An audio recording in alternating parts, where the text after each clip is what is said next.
Best laptop for coding and programming कौन सा है? अगर आप रिच फैमिली से बिलोंग कर रहे हैं तब तो ये सब चीज़ सोचने की ज़रूरत ही नहीं है, क्योंकि आप हाई एंड वाला जो लैपटॉप लेंगे।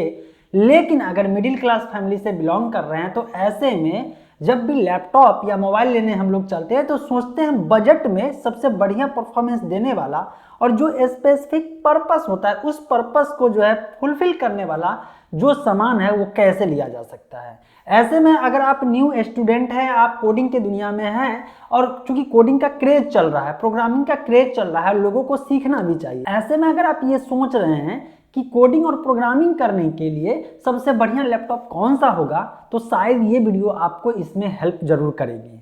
एक्चुअली दोस्तों, जैसा कि मैंने आप लोगों को बताया कि कोडिंग और प्रोग्रामिंग का बहुत सारे फायदे हैं, इसमें अच्छा सा करियर ऑप्शन भी है और नए लोग जो भी आ रहे हैं टेक्नोलॉजी के दुनिया में वो सब जो है कोडिंग जरूर सीखना चाहते हैं।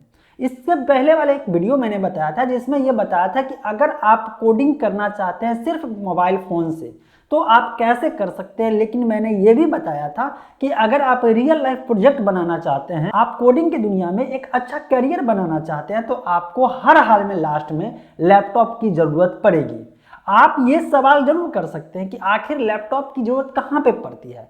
एक्चुअली आप जो भी प्रोग्रामिंग लैंग्वेज सीखेंगे और उसको सीखने के बाद जब आप कोई रियल लाइफ सॉफ्टवेयर जो कि मतलब कि चल सके, सिस्टम पे चल सके, वो सॉफ्टवेयर डेवलप करने को चलेंगे तो आपको बहुत सारे आईडीई की ज़रूरत पड़ेगी।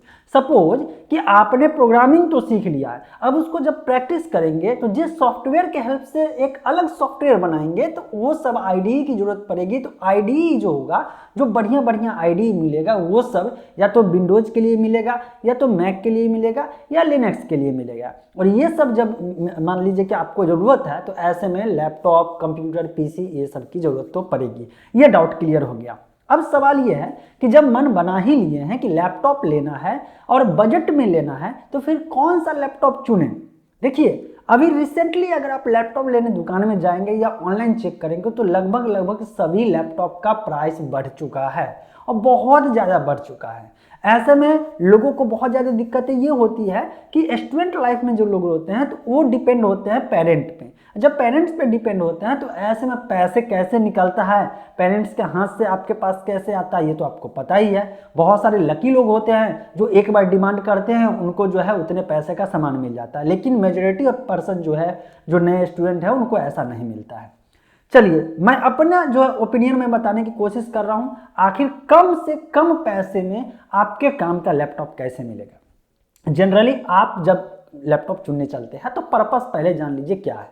अगर आपका पर्पस है प्रोग्रामिंग करना, सिंपल सी बात है, तब आपको आईडीई जो चल सके उसके अनुसार लैपटॉप लेना है। तो ज़्यादा पैसा वाला और गेमिंग लैपटॉप लेने से क्या फ़ायदा, कोई फ़ायदा नहीं है। तो बजट में लैपटॉप लेने को चलेंगे तो मैं आपको किसी मॉडल का नाम नहीं बताना जा रहा हूँ, मैं आपको बता रहा हूँ कि किसी भी कंपनी का लैपटॉप लीजिए, सस्ता महंगा जो भी है, लेकिन मिनिमम क्राइटेरिया क्या होगा, उसमें क्या होना चाहिए। तो मिनिमम i3 प्रोसेसर होना चाहिए और कोशिश करिएगा i3 प्रोसेसर अगर 10th या 11th जनरेशन का मिल जाए तो उससे बढ़िया कुछ नहीं है आपको सस्ता में अगर लेना है। तो यहीं पे अगर i5 प्रोसेसर पे जाएंगे और 11th जनरेशन में जाएंगे तो बजट बहुत ज़्यादा चला जाएगा। इसीलिए आपको कम पैसे में i3 प्रोसेसर के साथ जो जनरेशन होगा वो 10th या 11th जनरेशन रहेगा और साथ में आप जो उसमें स्टोरेज डिवाइस जो रहेगा, जो HDD ना होकर के SSD होना चाहिए। i3 प्रोसेसर 10th या 11th जनरेशन, SSD का जो है ड्राइव होना चाहिए। इसके बाद जो रैम होना चाहिए वो मिनिमम मैं बोल रहा हूँ 4 GB। और आपको देखना ये है कि जब आप 4 GB वाला जो लैपटॉप ले रहे हैं तो उसमें डुअल स्लॉट है कि नहीं, वो दुकानदार से ज़रूर पूछ लीजिएगा, ताकि कुछ चीज़ें जो है आप लैपटॉप खरीदने के बाद उसमें ऐड कर सकते हैं। जैसे कि अगर 4 GB रैम है और बाद में ऊपर से आप 4 GB खरीद करके और उसमें जोड़ सकते हैं तो आपके लैपटॉप का रैम हो जाएगा 8 GB। और जबकि 8 GB वाला लैपटॉप कंपनी की तरफ से लेंगे तो आपको ज़्यादा कॉस्टली पड़ेगा। अगर कोई लैपटॉप ऐसा मिल रहा है कि i3 है और इसके बाद जो है 10th जनरेशन 11th जनरेशन भी मिल रहा है, आपको रैम का स्लॉट भी मिल रहा है और उसमें HDD है, तो भी आप ले लीजिए। और ऊपर से SSD खरीद करके, ज़्यादा का नहीं खरीदना है, कम ही स्टोरेज का खरीद करके HDD को हटा देना है, SSD को वहाँ पे लगा देना है, दुकानदार ही लगा देगा आपको। तो इस तरह से आप सस्ते में अपने लैपटॉप को अपग्रेड भी कर सकते हैं उसी वक्त, और उस लायक आप बना सकते हैं। आपको ग्राफिक्स कार्ड की यहाँ पे ज़रूरत नहीं है प्रोग्रामिंग के फील्ड में। अगर आप बेसिक की शुरुआत कर रहे हैं तब की मैं बात बोल रहा हूँ। आपको एक्स्ट्रा फीचर जो कहते हैं ना, ये भी हमको चाहिए, ये भी चाहिए, इसकी ज़रूरत नहीं है। अगर आपको मिल रहा है उसी सेगमेंट में, अगर ग्राफिक्स मिल रहा है तो भी बढ़िया है, नहीं मिल रहा है कोई बात नहीं है, फालतू का पैसा बर्बाद करने की ज़रूरत नहीं है। अब एक प्रॉब्लम जो मैंने फेस किया है और देखा है, जब आप कंपनी का मतलब सेम कॉन्फ़िगरेशन का आप किसी ब्रांड का लेने चलेंगे तो महंगा मिलेगा, किसी का सस्ता मिलेगा। और उसमें क्या है कि सबसे सस्ता मैंने ओवरऑल देखा है तो एक अवीटा का आ रहा है और इसके बाद लेनोवो का आ रहा है। लेकिन लेनोवो के लैपटॉप में प्रॉब्लम ये आ रहा है कि उसका जो बैटरी है ना बहुत जल्दी खराब हो जाता है, क्योंकि मेरे पास लगभग 3 से 4 लैपटॉप का एक्सपीरियंस है और सबका सब कुछ सस्ता में मिला मुझे, लैपटॉप में कोई प्रॉब्लम नहीं हुआ, लेकिन उसका जो बैटरी वाला पार्ट है ना बहुत गंदा एक्सपीरियंस मेरा रहा है। तो अगर आप लोग पहले से कोई लैपटॉप यूज कर रहे हैं और बैटरी के मामले में अगर कोई बढ़िया ब्रांड का है तो कमेंट में जरूर सजेस्ट करिएगा, क्योंकि फिलहाल तो मैं मैक पे शिफ्ट हो गया हूं, लेकिन फिर भी मेरे फैमिली में भी बहुत सारे लोग हैं जो कि लेनोवो वाले लैपटॉप से परेशान रहते हैं। बाद में डेल भी इस्तेमाल किए, HP भी इस्तेमाल किए, तो as compare to Lenovo Dell और HP का जो है बैटरी थोड़ा सा बढ़िया मुझे देखने को मिला। और फ्रेंड्स मैं एक चीज़ आपको जरूर कहना चाहता हूँ, आजकल जब स्टूडेंट लैपटॉप लेने चलते हैं ना तो उनके मन में बहुत सारे चीज़ चलता है कि यार लैपटॉप ले रहे हैं थोड़ा सा मतलब कि पेरेंट्स को कह कर और गेमिंग वाला लैपटॉप ले लेते हैं। देखिए लैपटॉप मोबाइल ऐसा चीज़ है ना कि करंट जिस समय आप परचेज करने जा रहे हैं उस समय के ज़रूरत के हिसाब से ही आपको लेना चाहिए, क्योंकि हर साल आपको नया मतलब मॉडल देखने को मिलेगा, नया कंपनी आएगा और नए टेक्नोलॉजी के साथ आएगा। तो ऐसे में फिलहाल आपको ज़रूरत है सिर्फ कोडिंग प्रोग्रामिंग करना, और आप गेमिंग के लिए इसी समय परचेज आप कर लेंगे जो कि बाद में ज़रूरत है,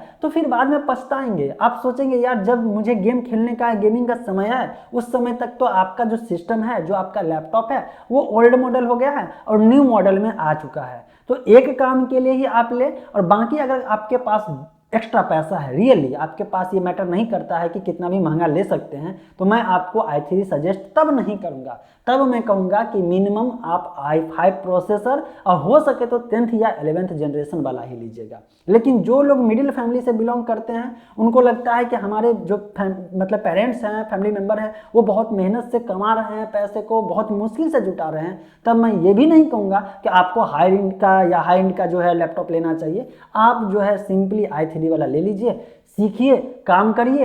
हो सकता है आप जो है सीखते सीखते कुछ जो है प्रोजेक्ट आपको मिल जाए और कुछ पैसा डिजिटली आप कमाना शुरू कर दे, फिर जाकर के आपको खुद ही पता चल जाएगा यार ये सब जो है मतलब लो एंड वाला जो है लैपटॉप छोड़ते हैं और कोई धांसू जो है i5 छोड़िए i7 वाला लेकर के आगे काम निकालते हैं। अगर मेरा सजेशन जो भी मैंने लैपटॉप के बारे में इस वीडियो में बताया है अगर रियली लगता है कि ऑनेस्टली मैंने बताया है तो बस आपसे एक लाइक का उम्मीद करता हूं, और प्लस में हो सके अगर आपके सर्किल में कोई होंगे अगल बगल लैपटॉप लेने की सोच रहे होंगे, या तो आप डायरेक्ट बता दीजिए ये है, अदरवाइज सिंपली शेयर कर दीजिए, उनको भी नॉलेज मिलेगा। मिलते हैं फ्रेश और अपडेट इन्फॉर्मेशन के साथ अगली वीडियो।